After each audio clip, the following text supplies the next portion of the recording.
Hi students, कैसे हैं आप सब लोग। मैं हूं बीकॉम ऑनर्स का मेंटर और आज मैं आप सभी को परफॉर्मेंस एवोल्यूशन चैप्टर कवर कराने जा रहा हूं। परफॉर्मेंस एवोल्यूशन चैप्टर क्या होता है और उसके बारे में इन डेप्थ हम बात करेंगे। इसका एक पार्ट है, ये कंपनसेशन मैनेजमेंट का एक चैप्टर है। कोई भी डाउट हो आप उसका मेरे को कमेंट बॉक्स में पूछ लीजिएगा, मैं उसका रिप्लाई ज़रूर करूँगा। चलिए शुरू करते हैं। परफॉर्मेंस एवोल्यूशन चैप्टर क्या होता है, इन डेप्थ उसमें पढ़ेंगे। सबसे पहले कह रहा है परफॉर्मेंस एवोल्यूशन को एक और नाम से जाना जाता है जिसे कहते हैं परफॉर्मेंस अप्रेजल। फिर से सुन लीजिए, परफॉर्मेंस एवोल्यूशन को परफॉर्मेंस अप्रेजल के नाम से भी जाना जाता है। और ये बेसिकली होता क्या है, is a process of evaluating how well employees are performing their jobs when they compare to set of standards. मतलब इसमें एम्प्लॉयज़ को एवोल्यूशन किया जाता है, उनका उनका एम्प्लॉयज़ का टेस्ट लिया जाता है कि वो अपना काम कितने अच्छे तरीके से कर पा रहे हैं, वो अपने काम को कितने बेहतरीन तरीके से कर पा रहे हैं। और उसमें कई सारे स्टैंडर्ड्स की मदद से, कई सारे रूल्स और टेस्ट की मदद से उनको चेक किया जाता है कि उनकी कैपेबिलिटीज़ कितनी है, उनकी क्वालिटी स्किल्स कितनी है किसी काम को करने की। मतलब वो कितने अच्छे तरीके से किसी काम को कंप्लीट कर पा रहे हैं, उसे ही कहते हैं उस पूरे प्रोसीजर को परफॉर्मेंस एवोल्यूशन। बेसिकली ये परफॉर्मेंस एवोल्यूशन जो है, इसमें मैं आपको बता देता हूँ। कह रहा है is a process of evaluating how well employees perform their job. और कह रहा है communicating the information to employees. मतलब इसमें एम्प्लॉयज़ को भी बताना होता है कि आप कितने अच्छे तरीके से काम कर रहे हैं। एक सेट रिजल्ट आता है और उसके बाद उस रिजल्ट को एम्प्लॉयज़ को बताया जाता है कि आपकी वीकनेसेस क्या हैं और आपकी स्ट्रेंथ क्या हैं और किस किस वीकनेस पे आपको काम करना है। It is concern with determining the differences among employees working in the organisation. मतलब इसमें क्या है, जितने भी एम्प्लॉयज़ हैं उनमें क्या क्या डिफरेंस है उसको डिटरमाइन किया जाता है। मतलब किस एम्प्लॉय में कितनी खूबियाँ हैं उनको डिटरमाइन किया जाता है। अब ऑब्जेक्टिव क्या होते हैं परफॉर्मेंस अप्रेजल के, वो मैंने छोटे छोटे फॉर्म्स में लिखवा दिए हैं क्योंकि आपको इसको बना के लिखना होगा अपनी लैंग्वेज में एग्जाम के अंदर। मैंने मेन हेडिंग्स इसमें बता देता हूँ मैं आपको। सबसे पहले कह रहा है एडमिनिस्ट्रेटिव ऑब्जेक्टिव। इसके जो नोट्स का लिंक है वो डिस्क्रिप्शन में मिल जाएगा। नोट्स डाउनलोड करने के लिए डिस्क्रिप्शन पे लिंक दे रखा होगा, उस लिंक को क्लिक कीजिएगा और आप उस नोट्स को डाउनलोड कर पाएंगे।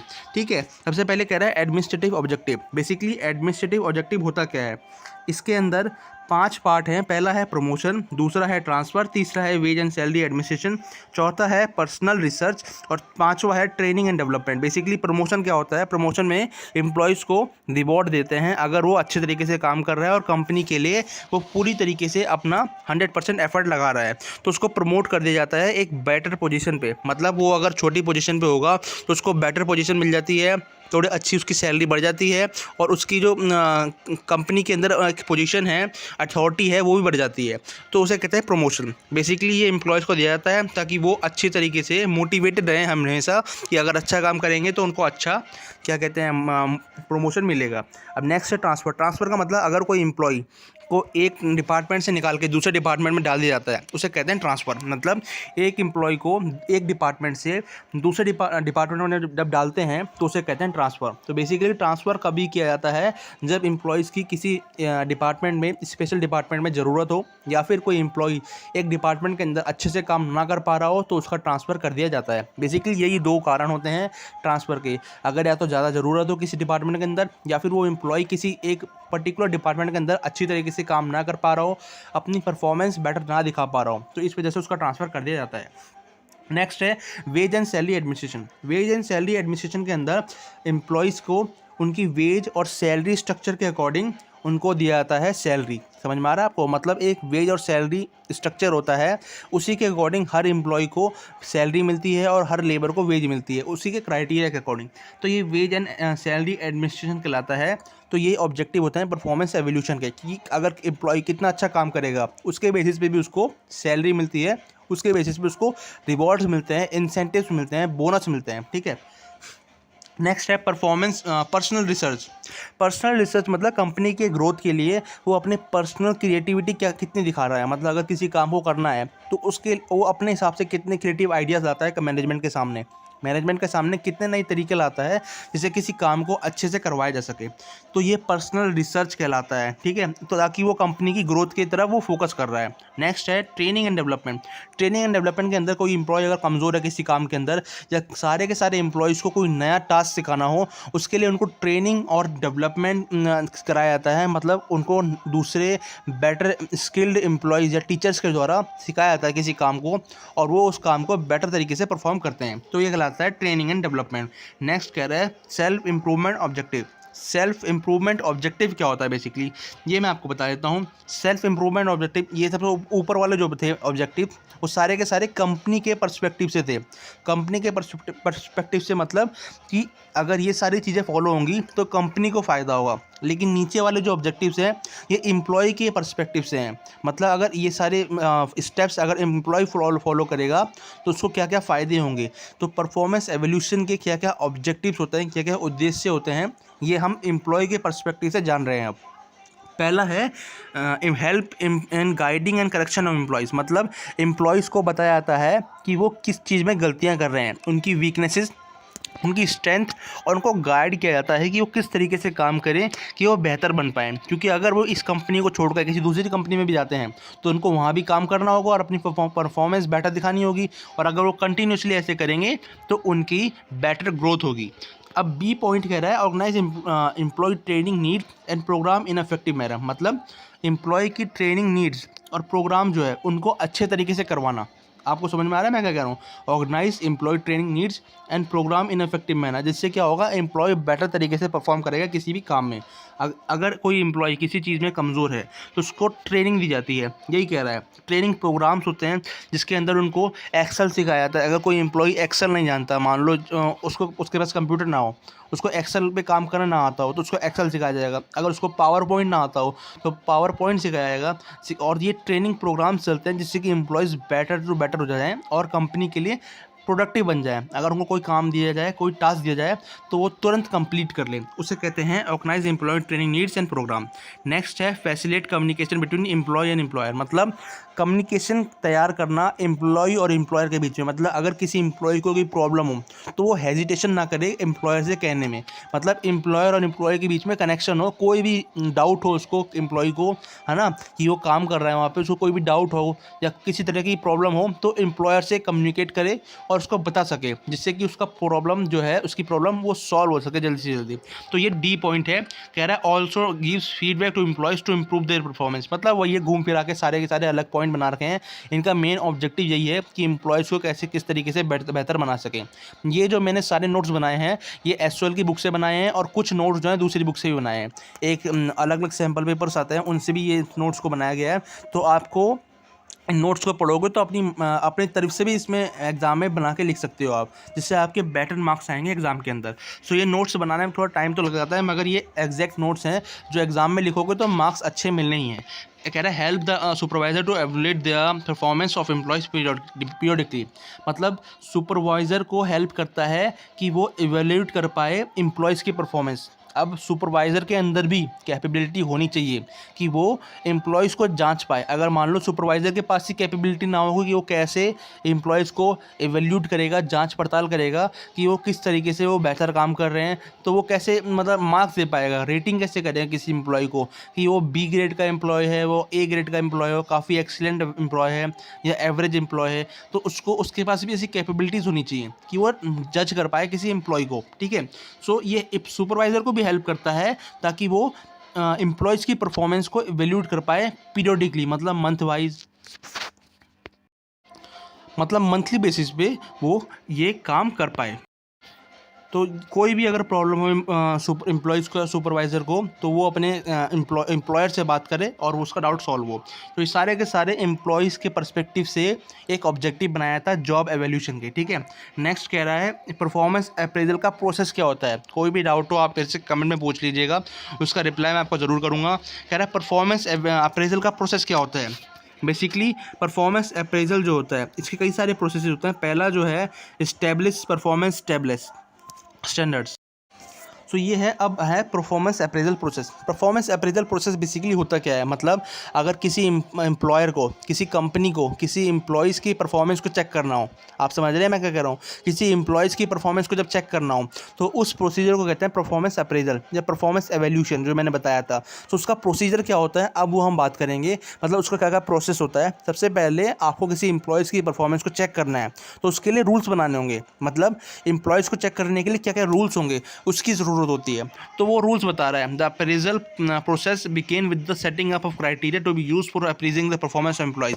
मतलब सबसे पहले क्राइटेरिया सेट करना है, code of conduct, rules, regulation, standards बना रहे हैं जो सारे के सारे एम्प्लॉयज़ को फॉलो करने हो अपनी कंपनी के अंदर, और जिसके बेसिस पे उनकी परफॉर्मेंस एवेल्यूट की जाएगी। वो कितने अच्छा काम कर पा रहे हैं, अपनी परफॉर्मेंस किस तरीके से दे रहे हैं, उसको चेक किया जाएगा, और वो कैसे स्टेब्लिश परफॉर्मेंस स्टैंडर्ड्स के बेसिस पे। ठीक है, कह रहा है this step require setting the criteria to जज the performance of the all the employees. मतलब इसकी मदद से जितने भी एम्प्लॉयज़ की परफॉर्मेंस है उन सभी को जज किया जाता है। तो कोई भी अगर उन सभी एम्प्लॉयज़ की अगर परफॉर्मेंस में गड़बड़ी हो तो पता चल जाए, अगर कोई एफर्ट न दे पा रहा हो तो वही पता चल जाए। अगर आपको कोई डाउट हो तो कमेंट में पूछ लीजिएगा, रिप्लाई ज़रूर दूंगा मैं आपको। कह रहा है नेक्स्ट है कम्युनिकेटिंग द स्टैंडर्ड। उसके बाद जो क्राइटेरिया कंपनी ने सेट किया है एम्प्लॉयज़ की परफॉर्मेंस को एवेल्यूट करने का, परफॉर्मेंस निकालने का, कि कोई एम्प्लॉयज़ एवरेज एम्प्लॉय है, कोई एम्प्लॉय एक्सेलेंट है, उसका जो वर्क है, उसका जो परफॉर्मेंस है, एफर्ट जो देता है कंपनी के अंदर वो अपना 100% देता है, तो एक्सीलेंट एम्प्लॉय है, या वो मॉडरेट या फिर एवरेज एम्प्लॉय है, या कोई एम्प्लॉय काम नहीं करता। तो ये क्या क्या स्टैंडर्ड्स होते हैं। अब इस स्टैंडर्ड को एम्प्लॉय को भी बताना होगा, मतलब किस क्राइटेरिया के बेसिस पे उनको मार्क्स दिए जा रहे हैं, उनको रेटिंग दी जा रही है।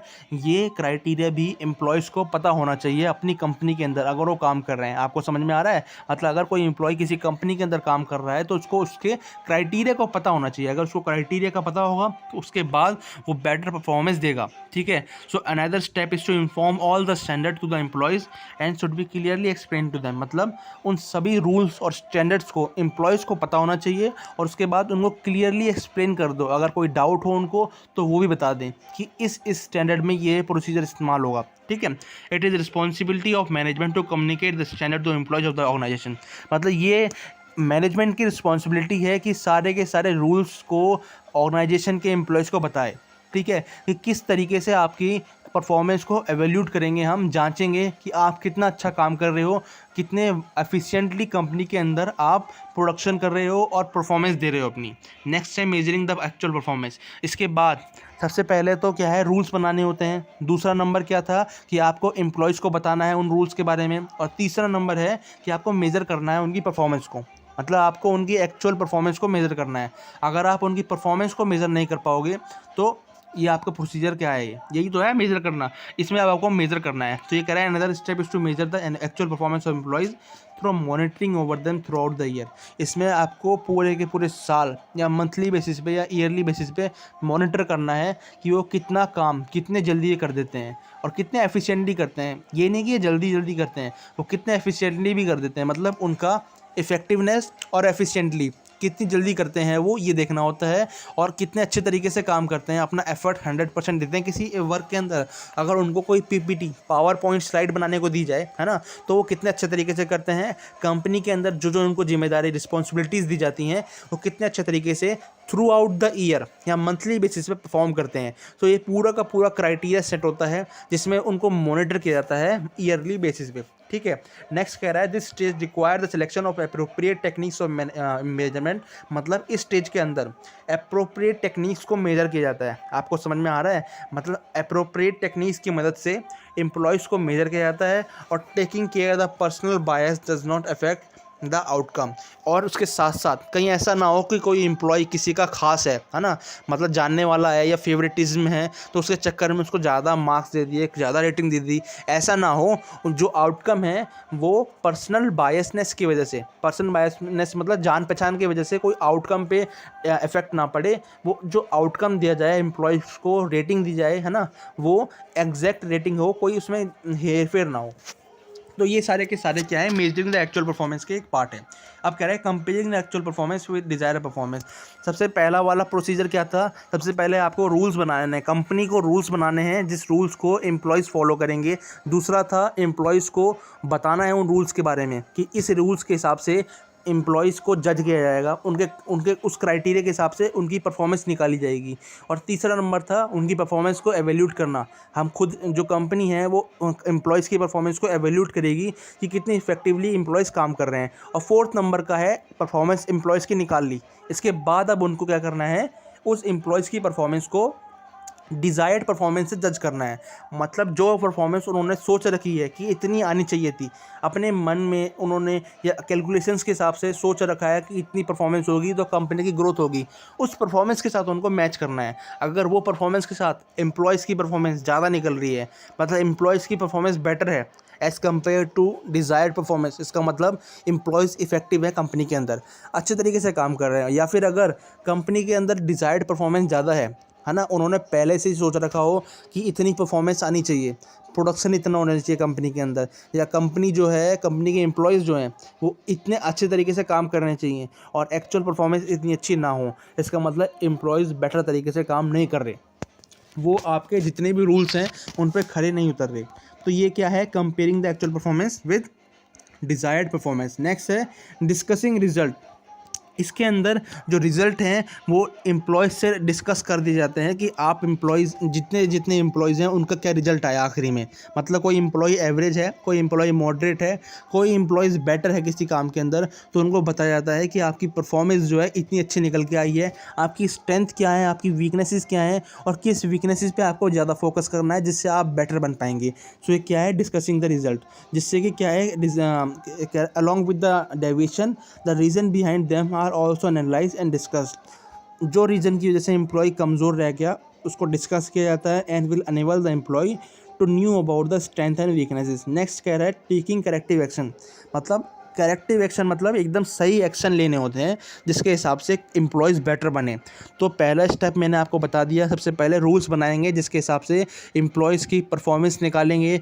दूसरा रूल्स कि उनको दूसरी बात है स्टेप कि उन एम्प्लॉयज़ को बताना है आपको क्या क्या क्राइटेरिया बना रखे हैं, उन एम्प्लॉयज़ को कम्युनिकेट करना है। तीसरा स्टेप जो है वो है कि आपको उनकी परफॉर्मेंस निकालनी है, एवेल्यूट करनी है उनकी परफॉर्मेंस कि एक्चुअल तरीके में काम कितना कर रहे हैं।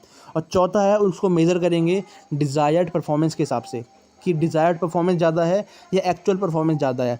पांचवा कि जो रिज़ल्ट आएगा उसको एम्प्लॉयज़ से डिस्कस करें कि भाई तुम्हारी इस काम में तुम्हारी स्ट्रेंथ आ रही है और इस वर्क के अंदर तुम्हारी वीकनेसेस है। नेक्स्ट है टेकिंग करेक्टिव एक्शन। मतलब करेक्टिव एक्शन मतलब आपको सही एक्शन लेने होंगे जिससे एम्प्लॉयज़ बेटर बन पाए किसी भी काम के अंदर। समझ में आ रहा है? मतलब किसी एम्प्लॉय को बेटर बनाना हो तो किस तरीके से बेटर बन पाएगा, उसको करेक्टिव एक्शन क्या लेना होगा, ये सारे के सारे जो रूल्स हैं, ये सारे के सारे स्टेप्स हैं, ये कहलाएंगे परफॉर्मेंस अप्रेजल का प्रोसेसेस। ठीक है, अब कह रहे हैं मेथड ऑफ परफॉर्मेंस अप्रेजल, इसके बारे में हम बात करेंगे नेक्स्ट वीडियो में। अगर आपको कोई भी डाउट हो तो मेरे से कमेंट में बॉक्स में पूछ लीजिएगा। सो परफॉर्मेंस अप्रेजल के क्या क्या मेथड्स होते हैं वो मैं आपको नेक्स्ट वीडियो में बताऊंगा। सो यहाँ तक वीडियो देखने के लिए थैंक यू। चैनल को लाइक और सब्सक्राइब जरूर कर दीजिएगा, वीडियो को लाइक कर दीजिएगा, लाइक्स कम आते हैं यार वीडियो में। और कोई भी डाउट हो कमेंट में पूछ लीजिएगा, इसका नोट्स का लिंक डिस्क्रिप्शन में मिल जाएगा। नेक्स्ट वीडियो में मेथड के बारे में बात करेंगे, काफ़ी इंपॉर्टेंट टॉपिक है।